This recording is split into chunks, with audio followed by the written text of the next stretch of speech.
And multiple speakers before me, and as well as our partner solution president, Eric Swiss, really described what the Verizon is planning to do. But hopefully I'll give you more insight into what we really would like to do, and then tie all these concepts into the intelligent cloud services. So if you look at the industrial trends, what's going on today is, number one is if you remember just not long ago, 6-7 years ago, we were trying to figure out what the cloud is going to be, how we're going to use the cloud for services and things like that. And actually the same concept goes for the IoTs. But look at now, the cloud is the default, and IoTs is at least one, and expect the one estimate is 20 million users. And actually if you look at the Cisco says that we're going to have 50 million connected devices.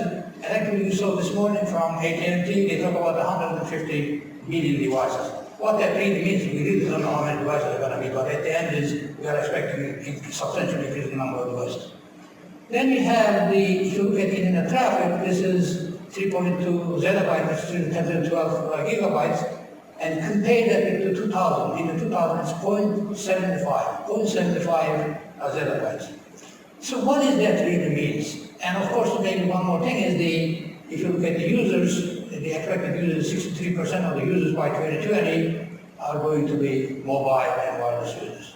So what? What does it really mean? That means we understood the traffic is increasing, so that means as a service provider we have to increase the capacity. But is that the only thing? If you look at the number of devices, we have so many endpoints, so many devices, which means so many connections that we need to manage. So the complexity is enormous. Then what happens is luckily there is some development in the semiconductor technology side.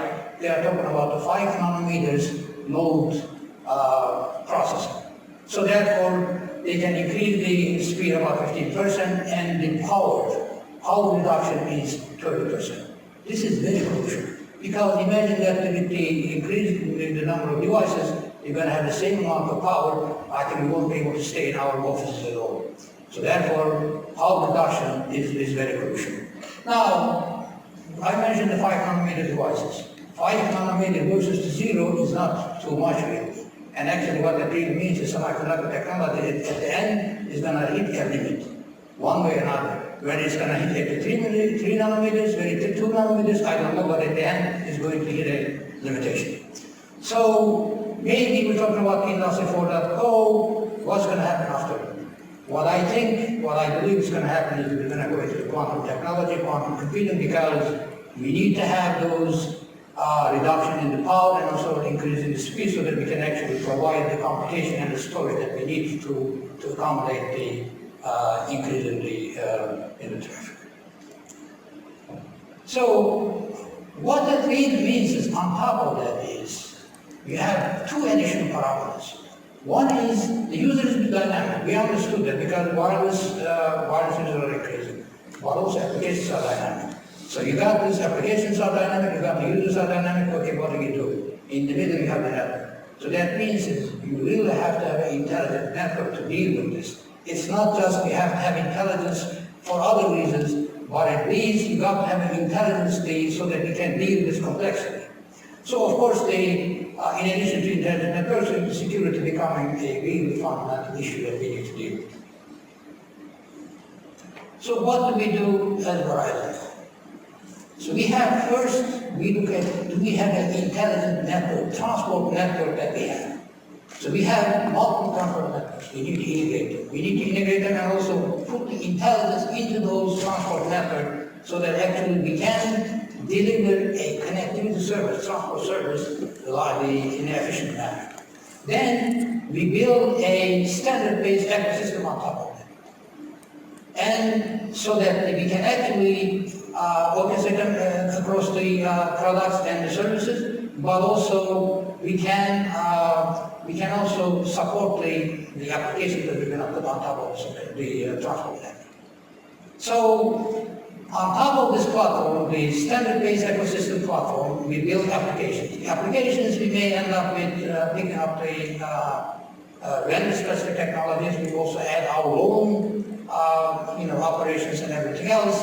But then at the end, our goal is we design solutions for the end customer, but at the same time, we want to be able to give the flexibility to the end customers so that they can design their own solutions.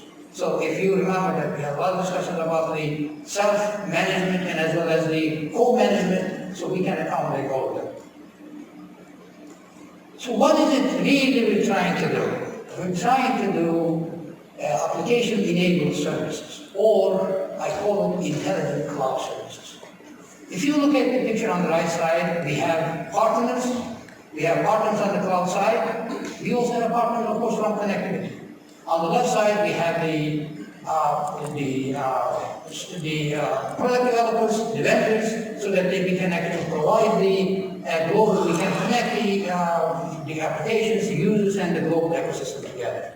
So in such a manner that we have end-to-end visibility and we have end-to-end automation, so that we can actually provide a basically closed loop assurance end-to-end. Now, I call this intelligent cloud services. As you know, we are working in the MBA cloud services. What we're trying to do is, here we have our cloud service provider, access to the users, access to the cloud service provider, with a standard interface, cloud service interface, and then we have standard interface between the operators, and also we have a standard interface to applications. That's what we're trying to define in the MBA. But I think that's not enough. Is the next step for us is we need to put the AI and machine learning on top of these. What does really that mean?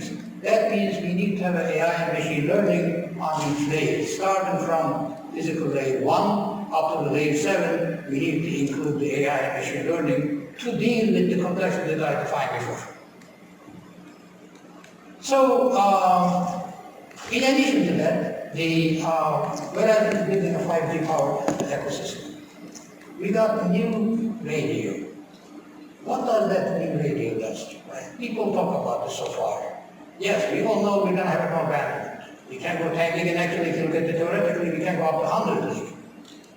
But, and also, other characteristics of the 5G, but there is something else, in my view, is much more crucial. That is the power consumption. The power consumption of the 5G is the 10% of the current consumption. Well, folks, this is very fundamental. In my view, that is revolutionary. It is much more than the bandwidth. Today we talk about the 5G, tomorrow we're going to talk about 6G, which is going to terabit per second, but at the end is you cannot continue with the same power consumption that we have today as you increase the number of devices. You need to reduce the power.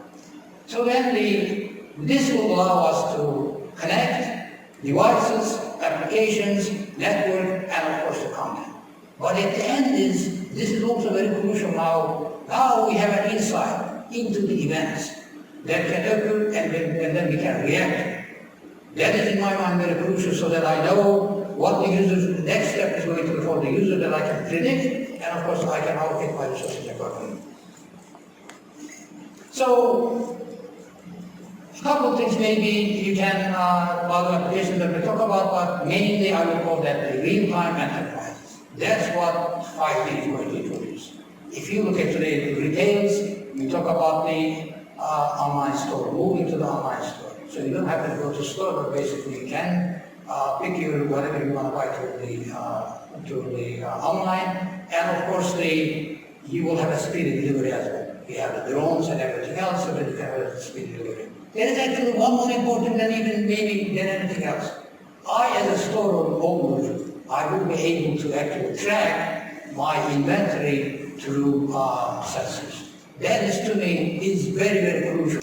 Of course, people talk about the healthcare and the robotics and all these. Yes, that's all of them we expect to happen. I don't need to mention those.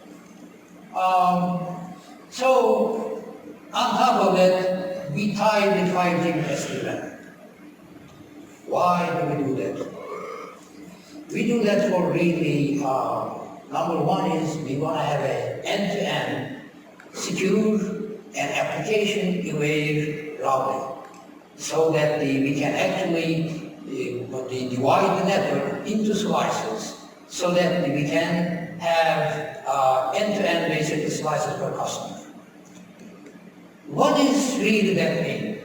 If you look at the slices has been defined by 3GPP as saying that, look, it's just a logical network. But if you look at the ONF basically talk a little bit about the sharing resources and also dedication of resources. And then we have project, as you know, in the MEF, we're talking about the network slicing. Now we said not only the slicing at the data path layer, but also on the management layer. So therefore, now we talk about the resource sharing or resource dedications at the data path, but as well as in the network management side. Then 3GPP actually defined three service categories.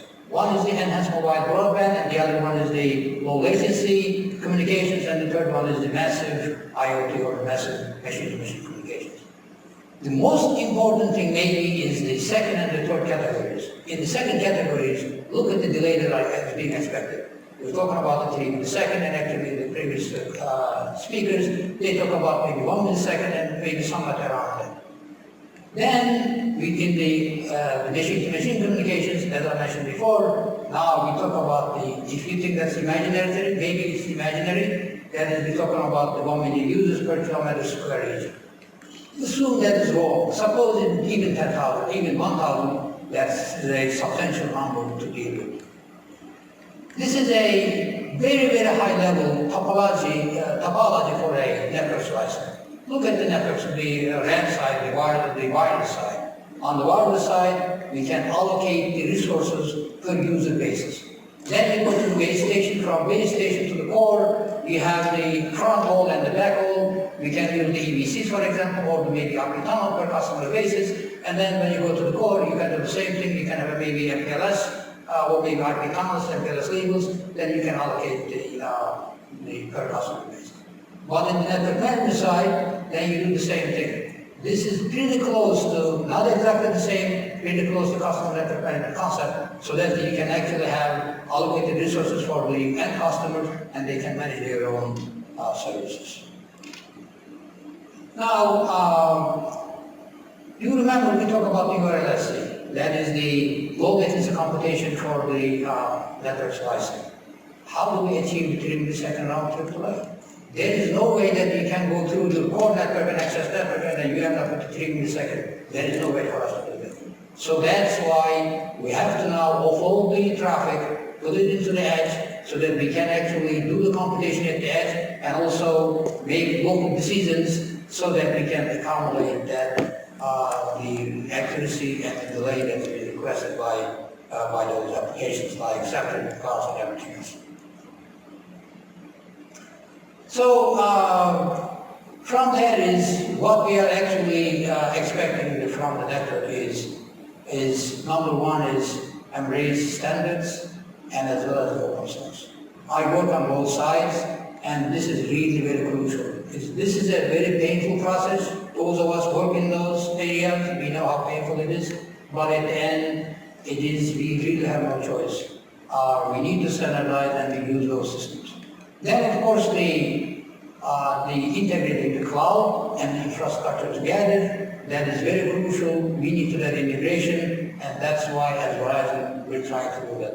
And of course, there is maybe another important point to mention is, in order to deal with the slicing and everything else, we really need to look at the container-based solutions so that we can accommodate the multi-tenancy and so forth. This is on the network side. On the application side, number one is we want to have applications so they can deal with the distributed architecture and edge architecture, while also the hardware disaggregation. What does really mean? It means that if I have an application within a box, it will be able to utilize the resources, computing and the storage in the box, but also in another boxes, so that I can actually steer the workload among multiple units, so that actually I have an efficient sharing of the resources. And of course the APIs that we can interface with the network, and of course at the same time we need to have proper performance reporting from applications. That's basically it. I know I rushed into it, and I hope that I made my points. Thank you very much.